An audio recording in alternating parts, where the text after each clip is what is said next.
Hello friends, welcome to SF Education. Today in this video we are going to discuss 22nd July complete current affairs. So if you are watching the video first time, please subscribe the channel and press the bell icon for the latest and the new updates of the video. Here we are discussing the complete 22nd July current affair. In this current affair we made 10 current MCQs. So it will help you in exam in a very good manner. So if you watching the video till the end with the full conscious mind, it is really very much helpful, because of here we are discussing the Hindu and other important newspaper current affair in a MCQ pattern. Okay, so if you like the video, please hit the like button, because your one like increasing our motivation. So please hit the like button and give all the questions answer in the comment box. Okay, let's move on the first question. Just a minute. Okay, first question is regarding, consider the following statement regarding 5G mobile network. 5G mobile network से related तीन statement दिए हैं, आपको बताना है कौन सी statement यहाँ पे करेक्ट है. ठीक है, first statement is 5G technology is mean to deliver higher multi GBPS peak data speed, ultra high latency, more reliability and the massive network capacity. ठीक है, जो 5G टेक्नोलॉजी है इसका मतलब क्या है, ये आपको अल्ट्रा GBPS डेटा आपको स्पीड प्रोवाइड करेगी, अल्ट्रा हाई लेटेंसी स्पीड देगी. ठीक है, और more reliability and the massive network आपको कैपेसिटी प्रोवाइड कराएगी. ठीक है, तो ये फर्स्ट स्टेटमेंट है. सेकंड स्टेटमेंट है 5G wireless devices will connect to the internet and telephone network by radio waves through a local antenna. ठीक है, जो 5G वायरलेस डिवाइस है ये आपको कनेक्ट करेगा इंटरनेट और आपके टेलीफोन को किससे, radio waves through a local antenna से. ठीक है, तो ये सेकंड स्टेटमेंट है. थर्ड स्टेटमेंट है at a present 5G technology is available only in US, China and some European countries. तो जो 5G टेक्नोलॉजी है वो केवल US, चाइना और सम यूरोपियन कंट्रीज़ में ही अवेलेबल है, and not in the complete world. ठीक है, और not extra in the extra, आप बोल सकते हो कि इसके अलावा जो instead of US, China and the some European countries, इसके अलावा और कहीं पे भी नहीं है. ठीक है, तो कौन सी स्टेटमेंट सही है? 1, 2, 1 and 3, 2 only and 2 and 3. Video को पॉज करिए, आंसर दीजिए. ओके, यहाँ पे देखते हैं कौन सी स्टेटमेंट सही है. ठीक है, जो राइट स्टेटमेंट है ये आपकी option C. Why C is the right? Because of, देखिए फर्स्ट स्टेटमेंट आपकी पार्शली राइट है, पार्शली इनकरेक्ट है. क्यों? क्योंकि यहाँ जो 5G टेक्नोलॉजी है ये आपको multi GBPS peak data provide तो कराएगा, but it not give you ultra high latency. High latency का मतलब क्या होता है कि बहुत ज़्यादा कम स्पीड, बहुत ज़्यादा कम स्पीड. तो ये आपको अल्ट्रा हाई लेटेंसी नहीं, अल्ट्रा आपको यहाँ पे जस्ट मिनट, आपको यहाँ पे अल्ट्रा लो, ठीक है, अल्ट्रा लो लेटेंसी आपको प्रोवाइड कराएगा. ठीक है, तो ये आपको याद रखना है, इसलिए आपकी फर्स्ट स्टेटमेंट क्या हो जाती है, रॉन्ग हो जाएगी. और सेकंड स्टेटमेंट ये आपकी बिल्कुल करेक्ट है. जो 5G वायरलेस टेक्नोलॉजी ये आपको इंटरनेट और टेलीफोन है, इसको रेडियो वेव्स के थ्रू लोकल एंटीना से कनेक्ट करेंगे. और थर्ड स्टेटमेंट आपकी इनकरेक्ट है. क्यों? क्योंकि जो 5G टेक्नोलॉजी है वो केवल US, चाइना और सम यूरोपियन कंट्रीज़ में अवेलेबल नहीं है, इसके अलावा भी कुछ अदर कंट्रीज़ है वहाँ पर भी अवेलेबल हैं. ठीक है, और अगर आप देखोगे तो देखिए और भी एक्सप्लेनेशन में हमने यहाँ पर देखा बनाया है, ये देखिए अल्ट्रा लो लेटेंसी में ये वर्क करेगा. ठीक है, और जो 5G वायरलेस डिवाइसेस है ये कनेक्ट करेंगे the internet telephone network by radio waves through a local antenna the cells. ठीक है, और जो 5G सेल्स जो डिप्लॉय किया गया है ये 35 प्लस कंट्रीज़. ठीक है, तो you have to be remember 35 plus countries में ये अवेलेबल है. ठीक है, इसलिए फर्स्ट एंड थर्ड स्टेटमेंट क्या हो जाती है आपकी इनकरेक्ट और सेकंड आपकी राइट है. चलिए मूव ऑन करते थर्ड नेक्स्ट स्टेटमेंट पे. यहाँ पे आप देख सकते हैं ये व्यू है कि कहाँ कहाँ पे 5G टेक्नोलॉजी अवेलेबल है. Now next question is regarding, consider the following statement regarding UNREDD programme. ठीक है, तो UNREDD प्रोग्राम क्या है, इसकी हम फुल फॉर्म बाद में पता करेंगे, अदरवाइज आपको पूरा आंसर समझ में आ जाएगा. ठीक है, तो कौन से स्टेटमेंट यहाँ पे करेक्ट है पूछ रहा है. जो UNREDD है programme is a collaborative programme of the food and agriculture organisation FAO, the United Nation development programme UNDP and the United Nation environment programme UNEP. तो जो आपका UNREDD है ये तीन ऑर्गेनाइजेशन का क्या है, एक कलेक्टिव प्रोग्राम है. कौन कौन सी? FAO, UNDP जिसको यूनाइटेड नेशन डेवलपमेंट प्रोग्राम बोलते हैं, और UNEP जिसको यूनाइटेड नेशन एनवायरनमेंट प्रोग्राम बोलते हैं. सेकंड स्टेटमेंट है the overall development goal of the programme is to reduce forest emission and enhance carbon stocks in forest while contributing to national sustainable development. ठीक है, तो जो आपका overall development है गोल का, ठीक है, गोल ऑफ प्रोग्राम, ये रिड्यूस करेगा फॉरेस्ट एमिशन एंड इनहेंस करेगा carbon stock in forest while contributing to national sustainable development. ठीक है, इसलिए। और थर्ड स्टेटमेंट है UNREDD programme depends entirely on voluntary funds which, ठीक है, तो जो UNRED आपका प्रोग्राम है ये डिपेंड करेगा पूरी तरीके से वॉलेंट्री फंड्स के ऊपर। ठीक है, तो कौन सी स्टेटमेंट सही है? Only 1 and 2, only 1 and 3, 2 and 3 and 1, 2 and 3, all of the statements are right. So video को पॉज करिए, आंसर दीजिए। चलिए यहाँ देखते कौन सी से, देखिए राइट स्टेटमेंट तो यहाँ पे आपकी डी, ठीक है, D is the right statement. क्यों? क्योंकि ये पे तीनों की तीनों स्टेटमेंट आपकी सही है। आप थोड़ा सा इसका एक्सप्लेनेशन और देख लेते हैं। जो आपका United Nation programme on reducing emission from deforestation and forest degradation, देखो अगर मैं आपको बता देता कि UNRED का फुल फॉर्म क्या है, तो उससे क्या पता चल जाता कि ये जो डिफॉरेस्टेशन और फॉरेस्ट डिग्रेडेशन को रोकने के लिए इस ऑर्गेनाइजेशन को बनाया गया, जो UN की एक एजेंसी है। ठीक है, तो आपको ये आंसर करना ईजी हो जाता है। तो कभी कभी क्या हो जाता है, आपसे इस तरीके के एक्रोनिम्स पूछ ले जाते हैं, तो आपको ये एक्रोनिम्स भी याद रखना है। ठीक है, इनके फुल फॉर्म क्या होते हैं? UNREDD। तो ये तीन ऑर्गेनाइजेशन का क्या है, एक कंट्रीब्यूशन प्रोग्राम है, FAO, UNDP, UNEP। ठीक है, और इसको क्रिएट किया गया था 2008 में in response of United nation जो FCCC है। ठीक है, इसकी अब आप मुझे बताइए कि इसकी क्या फुल फॉर्म होती है। ठीक है, UNFCCC। चलिए इसको कमेंट बॉक्स में मुझे ज़रूर बताइएगा। और ये जो डिसीजन लिया गया था, ये बाली एक्शन प्लान, ठीक है, कौन सा एक्शन प्लान था ये भी याद रखना है। जो बाली एक्शन प्लान REDD का हुआ था कहाँ पे? COP 13, जो कॉपरेशन ऑफ पार्टी 13 हुई थी, उस समय इसको क्या किया था, रिस्पांस में 2008 में इसको चेंज कर दिया गया था UNFCCC के रिस्पांस में। ठीक है, और जो ओवरऑल डेवलपमेंट है goal of the programme is to reduce forest emission. इसका गोल क्या है? इसका जो गोल है वो रिड्यूस करना है फॉरेस्ट का एमिशन, जो एनहेंस कार्बन स्टॉक्स, ठीक है, और जो फॉरेस्ट है, जबकि कंट्रीब्यूटिंग करना नेशनल सस्टेनेबल डेवलपमेंट गोल में। तो ये इसका एम है और इन सभी चीज़ों को क्या करना है, इसको रिड्यूस करना है। ठीक है, तो ये आपको याद रखना है। नाउ नेक्स्ट क्वेश्चन पे चलते हैं। अगर वीडियो अच्छा लग रहा हो तो प्लीज़ वीडियो को लाइक करिएगा, बिकॉज वेरी इंपॉर्टेंट MCQs हैं और बहुत मेहनत लगती है इनको बनाने में। तो प्लीज़ एक वीडियो को लाइक करके अपना मोटिवेशन हमारा बढ़ाने के लिए एक वीडियो को लाइक प्लीज़ ज़रूर कर दीजिएगा। और सारे आंसर कमेंट में आपको देना है। ठीक है, बिकॉज डायरेक्टली इस तरीके के क्वेश्चन पूछे जाएंगे एग्जाम में, और कुछ फैक्चुअल क्वेश्चन भी हैं उस तरीके भी एग्जाम में जो आते हैं। सारे एग्जाम में इस तरीके के क्वेश्चन जो आते हैं हमने यहाँ पर बनाए हैं, तो बहुत ही ध्यान से आपको सुनना है और वीडियो को देखना है। ठीक है, चलिए नेक्स्ट क्वेश्चन है, consider the following statement regarding maternal mortality. ठीक है, मैटरनल मोर्टेलिटी के ऊपर एक क्वेश्चन, अभी मैटरनल मोर्टेलिटी क्या हुआ, इंडिया का रिड्यूस हुआ है, तो उसके ऊपर एक क्वेश्चन है, तो आप पढ़िए फिर बाकी समझते हैं।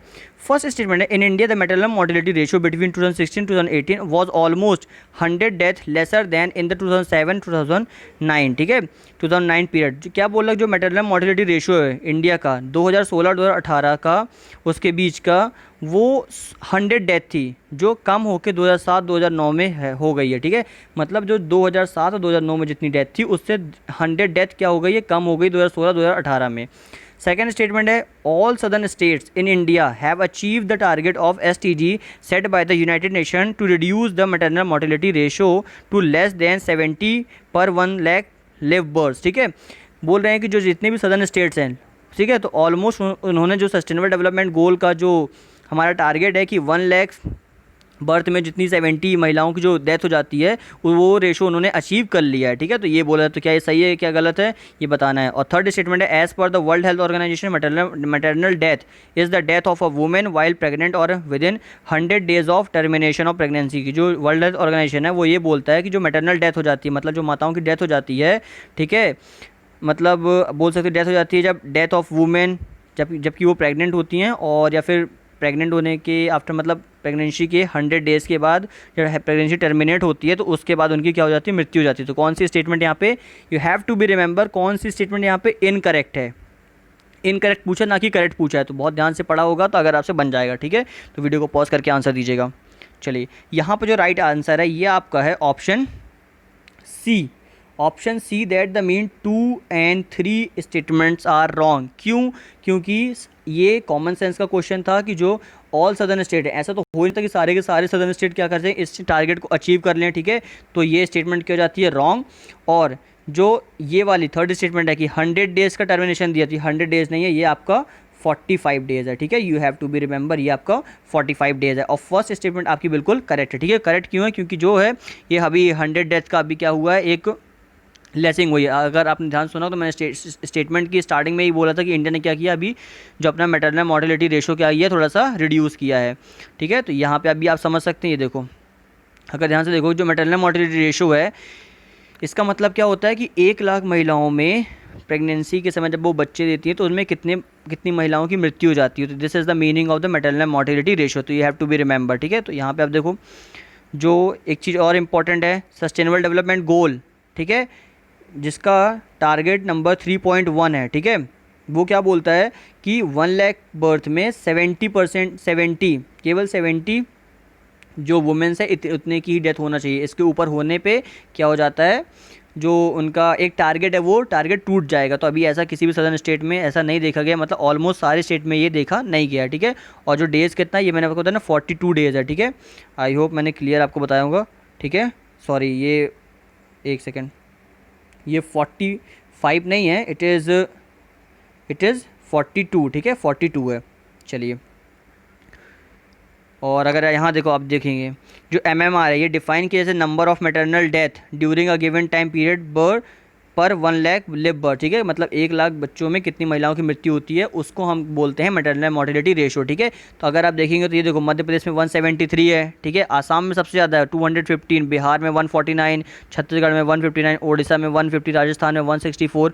तो अभी जब देखोगे तो आंध्र प्रदेश का 65 है, काफ़ी अच्छा है। कर्नाटका का 92 है, ठीक है। ये देखो, यहाँ पे भी कर्नाटक सदर्न स्टेट है, इसने भी इसको अभी क्या किया है, अचीव नहीं किया है। केरला 43 है, तमिलनाडु 60 है। तो हमने जो बोला था ना कि ऑल सदर्न स्टेट, इसलिए क्या हो गई, वो स्टेटमेंट रॉन्ग हो गए, ठीक है। तो ये आपको याद रखना है। नाउ नेक्स्ट क्वेश्चन पे चलते हैं। Next question is regarding consider the following statement regarding distribution and the global adoption of biotech crops के बारे में स्टेटमेंट है दो, बताना कौन सी स्टेटमेंट यहाँ पे करेक्ट है, ठीक है। फर्स्ट है, in 2018 USA remain as top producer of biotech crops globally follow by China, ठीक है। यूएसए ने टॉप किया 2018 में, और जिसको फॉलो कौन कर रहा था, चाइना फॉलो कर रहा था। फिर सेकंड स्टेटमेंट है, the most planted biotech crop in 2018 was soybean, ठीक है।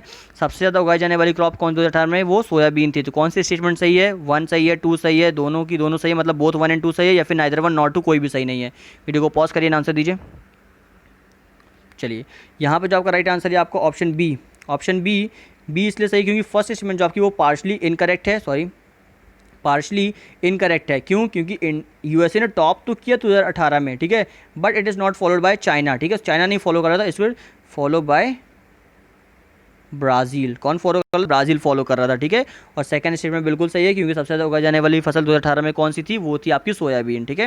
ये देखिए, आप यहाँ पे देख लो, 26 कंट्रीज़ ने मतलब इसमें वर्क किया था। कितनी कंट्रीज़ हैं जो इस बायोटेक क्रॉप्स के लिए वर्क कर रही थी? 26 कंट्रीज़ कर रही थी 2018 में, और जिसमें से 18 कंट्रीज़ जो जिनको कंसिडर किया गया था बायोटेक मेगा कंट्रीज़ के तौर पे, ठीक है, जो जिन्होंने ग्रीव किया था एटलीस्ट 50,000 हेक्टेयर में क्रॉप्स को उगाया था। और जो यूएसए है वो remain as top of the biotech crops globally which planted, ठीक है। यूएसए ने 2018 में सबसे टॉप किया, लेकिन प्लांट कितना किया था? 75 मिलियन हेक्टेयर पे, इतना उन्होंने उसमें वर्क किया था। और उसको फॉलो करने वाला सेकंड नंबर पे कौन था? ये ब्राज़ील था, ठीक है, जिसको land the second spot with 51.3 million hectare और 27% द ग्लोबल आउटपुट, ठीक है। तो ये इसलिए ये कौन सी हो गई, ये आपकी फर्स्ट स्टेटमेंट आपकी इसलिए गलत हो गई थी क्योंकि जो फॉलो कर रहा था वो ब्राज़ील है, ना कि चाइना है। और सेकंड स्टेटमेंट आपकी सही है क्योंकि जो सबसे ज़्यादा उगाई जाने वाली वो कौन सी? सोयाबीन है, मेज़ है, कॉटन है, कैनोन है, कैनोला है, ठीक है। इस तरीके से सारी क्रॉप्स को उगाया गया है। तो ये भी आपको याद रखना है कि 2018 में सबसे उगाने जाने वाली फसल कौन सी? वो सोयाबीन है, ठीक है। ये देखिए, यहाँ पे भी आप समझ सकते हैं, अच्छे से देखो समझ में आ जाएगा। सबसे ज़्यादा ये देखिए, सोयाबीन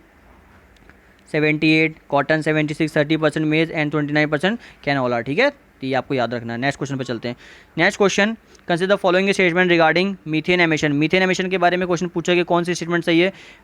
जो wetlands contribute the maximum share for the global methane emission, जो मतलब जो वेटलैंड्स होते हैं उन्होंने कंट्रीब्यूट किया सबसे ज़्यादा maximum share of global methane emission, सबसे ज़्यादा उनका कंट्रीब्यूशन है ग्लोबल मीथेन एमिशन के लिए। सेकंड स्टेटमेंट है, temperate region and Arctic are the major contributor of the methane, ठीक है। जो टेम्परेट रीजन है और जो आर्कटिक है वो सबसे ज़्यादा कंट्रीब्यूट करते हैं किसमें? मीथेन के लिए। थर्ड स्टेटमेंट है, methane is categorised as a short lived climate pollutant that have relatively short life time in the atmosphere, ठीक है। जो मीथेन है उसको इस तरीके से कैटेगराइज किया गया है जैसे कि जो शॉर्ट लिव होती है, ठीक है, शॉर्ट लिव क्लाइमेट पॉल्यूटेंट, ठीक है, जो शॉर्ट लिव करता है किसको? क्लाइमेट पॉल्यूटेंट को। और जो have relatively short life time, जिसकी लाइफ टाइम काफ़ी कम है मीथेन की, ठीक है, इन द एटमॉस्फेयर। तो कौन सी स्टेटमेंट आपकी सही है? ऑप्शन है 1 and 2, 1 and 3, 2 and 3 and 1, 2 and 3, all statements are right. Video को पॉज करिए, आंसर दीजिए। चलिए यहाँ पे जो आपका राइट आंसर है ये आपका ऑप्शन बी, ऑप्शन बी मतलब वेटलैंड सबसे ज़्यादा इसमें मैक्सिमम शेयर उन्होंने दिया है। और ऑप्शन जो 3 है ये भी आपकी सही है, क्योंकि जो है ये मीथेन क्या है, रिलेटिवली इसका लाइफ टाइम जो लाइफ स्पैन होता है ये काफ़ी कम होता है as compare to the other gases, ठीक है। तो ये भी आपकी सही है, इसलिए हमको क्या होता है, हम इसको कंजर्व करते हैं। सेकंड स्टेटमेंट आपकी रॉन्ग है, क्योंकि जो टेम्परेट रीजन्स है, ठीक है, एंड द आर्कटिक रीजन, ये सबसे ज़्यादा कंट्रीब्यूट नहीं करते हैं, ठीक है। चलो मैं आपको बताता हूँ कौन सबसे ज़्यादा कंट्रीब्यूट करता है। जो सबसे ज़्यादा कंट्रीब्यूशन करने वाला एरिया वो ये है, जो 64% emission came from the tropical region. कहाँ से आता है? 64% जो आपका आता है ये आपका आता है ट्रॉपिकल रीजन से, जैसे साउथ अमेरिका हो गया, Asia, Africa and the temperate region का, ठीक है। तो ये हो गए। और देखिए जो टेम्परेट रीजन है ये कितना करते हैं? 32%। तो वहाँ पे क्या लिखा था, जो सबसे ज़्यादा करते हैं वो टेम्परेट रीजन करते हैं और आर्कटिक करते हैं। तो ये देखिए आर्कटिक आपका करता है 4% और जो आपका टेम्परेट रीजन करता है ये 32। सबसे ज़्यादा कौन करता है? सबसे ज़्यादा आपका करता है ट्रॉपिकल रीजन, ठीक है। इसलिए आपकी फर्स्ट स्टेटमेंट क्या हो जाती है, वो रॉन्ग, सॉरी, जो आपकी सेकेंड स्टेटमेंट है वो हो जाती है आपकी रॉन्ग, और फर्स्ट स्टेटमेंट आपकी बिल्कुल सही है। तो ये आपको याद रखना, ठीक है। देखिए क्योंकि अगर यहाँ पे समझोगे कि दैट इज़ द कंक्लूजन अगर आप निकालते हो, जैसे the amount of methane in earth atmosphere continue to rise, ठीक है। जो अर्थ के अंदर जो अर्थ का एटमॉस्फेयर है उसमें मीथेन क्या हो रही, कंटिन्यू राइज हो रही है। That is the conclusion of the 2 new studies from the global carbon project, ठीक है। जब ग्लोबल कार्बन प्रोजेक्ट किया गया था उसमें इस स्टडीज़ के बारे में पढ़ा गया था, ठीक है। तो आपको ये भी याद रखना कि कौन सा प्रोजेक्ट है जिसके बारे में मीथेन के बारे में भी पढ़ा गया है, तो वो ग्लोबल कार्बन प्रोजेक्ट है, ठीक है। नेक्स्ट क्वेश्चन पे चलते हैं। नेक्स्ट क्वेश्चन है, Madhya Pradesh governor passed away, he was undergoing treatment since June 11 and passed away after a prolong illness, ठीक है। तो मध्य प्रदेश के जो गवर्नर है वो रिसेंटली क्या हो गए, पास हो गए, मतलब वो उनकी डेथ हो गई है due to the prolong illness, ठीक है, काफ़ी लंबे समय से बीमारी के कारण। तो उनका नाम क्या है? बलराम जाकिर, भाई महावीर, रामनरेश यादव या फिर लालजी टंडन। वीडियो को पॉज करिए, आंसर दीजिए। चलिए यहाँ पे जो आपका राइट आंसर है आपका ऑप्शन डी, ठीक है। Option D is the your right answer. Lalji Tandon का नाम है। इन्होंने क्या किया, रिसेंटली पास हो गए, काफ़ी लंबे समय से ये इनकी इलनेस चल रही थी, बीमार थे, इसके कारण इनकी क्या हो गई है, मृत्यु हो गई है। और क्या किया गया है, अब इनकी जगह पे जो कुछ समय के लिए, मतलब जो बोल सके आप टेम्परेरी जो वर्क जो कर रही हैं, एडिशनल जो चार्ज इनको दिया गया है वो है आनंदीबेन पटेल, जो अभी इस समय कहाँ की गवर्नर है, ये मध्य प्रदेश की गवर्नर है। और ये लालजी टंडन से, जो हमारे लालजी टंडन थे, ठीक है, इनसे पहले हम मध्य प्रदेश की गवर्नर कौन थी, तो ये आनंदीबेन पटेल थी, इसीलिए इनको अगेन जो एडिशनल चार्ज दिया गया है वो मध्य प्रदेश का दिया गया है। Next question is regarding form 26 AS that was seen in news recently is a document related to which organisation. जो फॉर्म 26 AS है ये किस ऑर्गेनाइजेशन से रिलेट करता है? ऑप्शन है NITI Aayog, central board of direct tax, department of financial services, securities exchange board of India. Which is the right answer? चलिए यहाँ पर जो राइट आंसर है दिस इज ऑप्शन बी, ठीक है। तो central board of direct taxes is your right answer, ठीक है। नेक्स्ट क्वेश्चन पे चलते हैं। Next question is regarding which union ministry has establish an investment clearance cell, ठीक है। तो अभी किसने इन्वेस्टमेंट क्लियरेंस सेल को इस्टेब्लिश किया है for easier clearance of proposal, ठीक है।